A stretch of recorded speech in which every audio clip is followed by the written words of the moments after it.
नमस्कार दोस्तों, मैं डॉक्टर शालिनी आले आप सभी का मेरे हेल्थ केयर चैनल में बहुत बहुत स्वागत करती हूँ।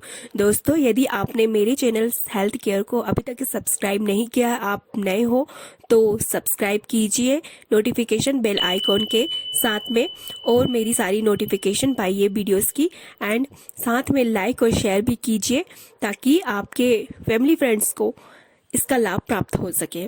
तो चलते हैं दोस्तों, हम आगे शुरू करते हैं रूमेटॉइड आर्थराइटिस को। रूमेटिज्म जिसे कहते हैं, जैसे कि हम हिंदी में गठिया रोग और संधिवात रोग के नाम से जानते हैं। तो दोस्तों शुरू करती हूँ। रूमेटिज्म कोलेजन टिश्यू, ये कोलेजन जो करेक्टिव टिश्यू का कंपोनेंट होता है दोस्तों, उसकी डिसीज की एक कंडीशन होती है। तो इस डिसीज में collagen disease like the arthritis, rheumatoid arthritis, osteoarthritis and इसके अलावा है फाइब्रोसिस टाइटिस आते हैं। ये सिस्टमिक ऑटो इम्यून डिसीज होती है दोस्तों, और ये उन लोगों में अधिकतर होती है जिनकी इम्यूनिटी कम होती है। ये मेल और फीमेल दोनों में समान रूप से पाई जाती है।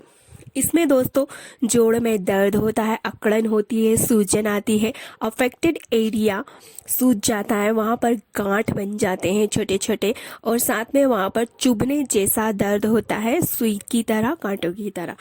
इसे हम गठिया रोग भी कहते हैं। इस बीमारी में व्यक्ति को दोस्तों असहनीय पीड़ा होती है, उसकी जो पल्स होती है वह बढ़ जाती है अचानक से, उसे फीवर के सिम्टम्स आते हैं सारे, और इसके अलावा उसमें जोड़ों में दर्द होता है। ये सभी लक्षण देखने को मिलते हैं हमें गठिया रोग के एक पेशेंट में। तो दोस्तों इसके अलावा पेशेंट को जब हम टच करते हैं, और जब वो पेशेंट जो होता है वो अपना स्थान परिवर्तित करता है, चेंज करता है, तो उसे बहुत ही तेज पीड़ा होती है। तो ये सिम्टम्स भी उसमें दिखाई देते हैं गठिया रोग के पेशेंट। आगे हम दोस्तों देखते हैं गठिया रोग में क्या क्या लक्षण हमें दिखाई देंगे। तो लक्षण नंबर फर्स्ट है, इसमें पेशेंट को चलते समय या फिर कुर्सी में से उठते समय, लिखते समय, राइटिंग वर्क करते समय, और जब वह कोई भी वस्तु को पकड़ता है उस समय, या फिर सब्जी काटेगा उस टाइम, या कोई भी हिलने डुलने का कार्य करेगा तो उस समय उसके जोड़ों में, उसके जॉइंट्स में बहुत ज़्यादा पीड़ा होती है, दर्द होता है, पेन होता है। एंड सेकेंड लक्षण है, पेशेंट को इसमें, इसके रोग में सूजन आती है, अकड़ जाता है वो जॉइंट्स, वहाँ पर लालपन लिए होता है। तो ये सारे सिम्टम्स आते हैं। एंड थर्ड सिम्टम्स है, स्पेशली मॉर्निंग के टाइम में पेशेंट को अफेक्टेड एरिया में, जॉइंट्स में अकड़न की फीलिंग आती है। एंड फोर्थ सिम्टम्स है, जोड़ में फ्लेक्सिबिलिटी कम हो जाती है, जोड़ की जो मूवमेंट होते हैं बहुत ही रिस्ट्रिक्टेड हो जाते हैं, बहुत ही कम हो जाते हैं। एंड फिफ्थ इसके सिम्टम्स है कि जॉइंट्स में विकृति हो जाती है, जो उनके जोड़ होते हैं वहाँ पर कोई हड्डियाँ जो होती है, वहाँ की हड्डियाँ वह आड़ी टेढ़ी तिरछी हो जाती है। दोस्तों अब हम इसके 6 लक्षण देखते हैं। इसमें जोड़ के आसपास का एरिया जो होता है वह गर्माहट लिए होता है, वहाँ पर हॉटनेस की फीलिंग होती है पेशेंट को। 7 लक्षण है, वेट लॉस हो जाता है पेशेंट का, और पेशेंट को बहुत ही थकान महसूस होती है। एंड 8 लक्षण है, बुखार आता है दोस्तों। एंड 9th आगे लक्षण है इसके, चलने पर पेशेंट को अपने जोड़ों में खड़खड़ की आवाज़ सुनाई देती है, उसकी जो जोड़्स होते हैं, जो जॉइंट्स होते हैं, वह खड़खड़ाहट वहाँ पर आवाज़ उसे आती है। एंड 10 लक्षण है, कमजोरी उसे फील होती है। 11th लक्षण है, नाइट में उसे स्वेट आता है, पसीने आते हैं, नाइट स्वेटिंग होती है पेशेंट को। 11th लक्षण है कि इसमें बोथ साइड के जॉइंट्स में जो अफेक्टेड एरिया है वहाँ पर ज़्यादातर, जैसे कि अफेक्टेड एरिया हो सकता है रिस्ट, हैंड, एल्बो, शोल्डर, नी, एंकल, इन सभी एरिया में ये जो पेन होता है वह अटैक करता है। तो ये सभी लक्षण जो होते हैं वह रूमेटॉइड आर्थराइटिस मीन्स की गठिया रोग के पेशेंट को आते हैं। आगे हम दोस्तों देखते हैं इसके कॉजेटिव फैक्टर जो कि रूमेटॉइड आर्थराइटिस को कॉज करते हैं, मतलब का कारण होते हैं, गठिया रोग का कारण। तो इन कारणों में पहला कारण है कि ये जो ये डिसीज एक ऑटो इम्यून डिसीज है, ये फर्स्ट कारण है। सेकंड कारण, इन्फेक्शियस डिसीज के कारण भी रिमेटॉइड आर्थराइटिस होता है। थर्ड कॉज है सिगरेट स्मोक करने वालों को भी होता है रिमेटॉइड आर्थराइटिस। एंड इसके अलावा फोर्थ कॉज है, ये वुमन में ज़्यादातर देखे गए हैं मेल की अपेक्षा। इसमें वुमन जो होती है इस गठिया रोग के लिए वुमन ज़्यादा प्रोन होती है। एंड आगे फिफ्थ जो कॉजेटिव फैक्टर है वह है environment, toxins and pollution. And six causative factor है फैमिली हिस्ट्री। यदि किसी पेशेंट की फैमिली हिस्ट्री हो गठिया रोग की तो उसके आने वाली पीढ़ी को भी गठिया रोग हो सकता है। एंड आगे इसका है ओबेसिटी। ओबेसिटी भी एक कॉज होता है, पॉजिटिव फैक्टर होता है रूमेटॉइड अर्थराइटिस का। यदि कोई मोटा व्यक्ति है, 55 ईयर का व्यक्ति है, तो उसे भी रूमेटॉइड अर्थराइटिस हो सकता है। एज वाइज देखें तो मिडिल एज में ये इसकी बिगनिंग होती है, शुरुआत होती है इस गठिया रोग की। एंड आगे हम देखते हैं दोस्तों होम्योपैथी मेडिसिन। कुछ होम्योपैथी मेडिसिन्स हैं जो कि गठिया रोग को पूरी तरह से ठीक करती है, जड़ से क्योर करती है। तो देखते हैं हम इन मेडिसिन के बारे में हम जानकारी प्राप्त करते हैं।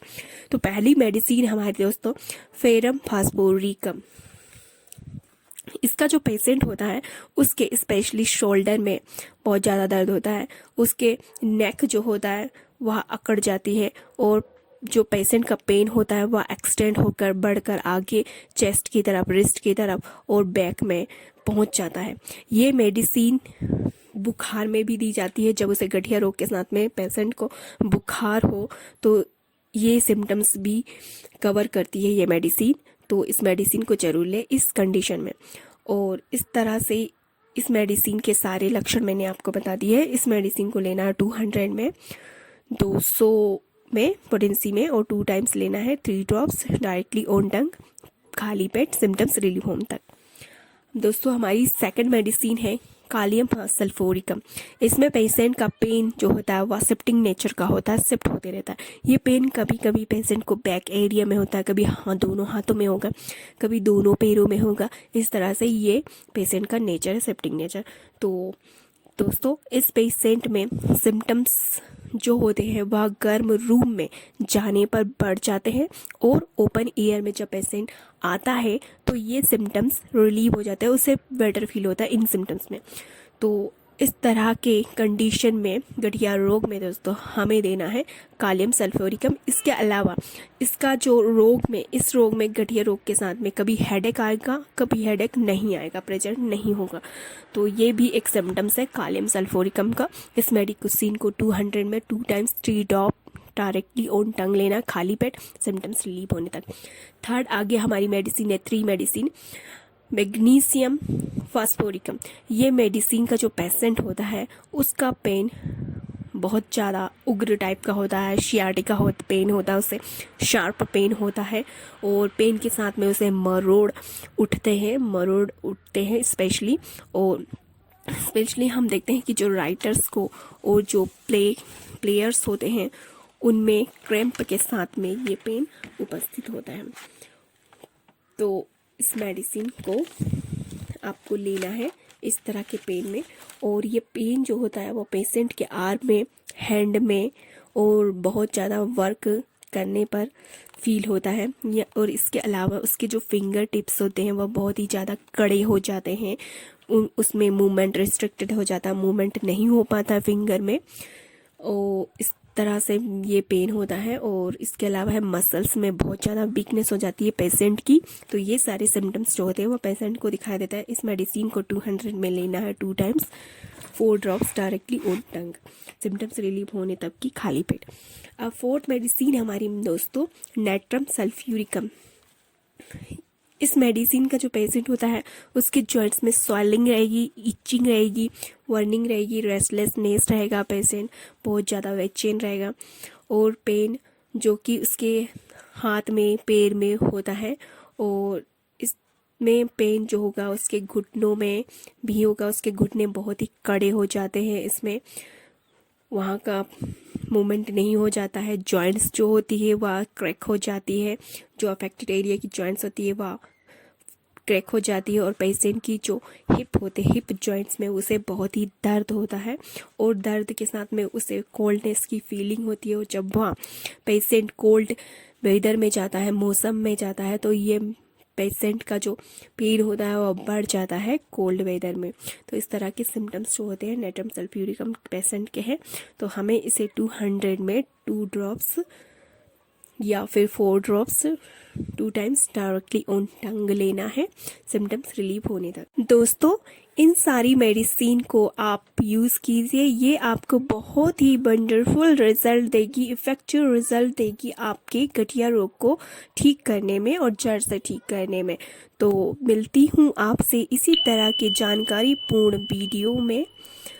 टिल देन दोस्तों, टेक केयर, नमस्ते।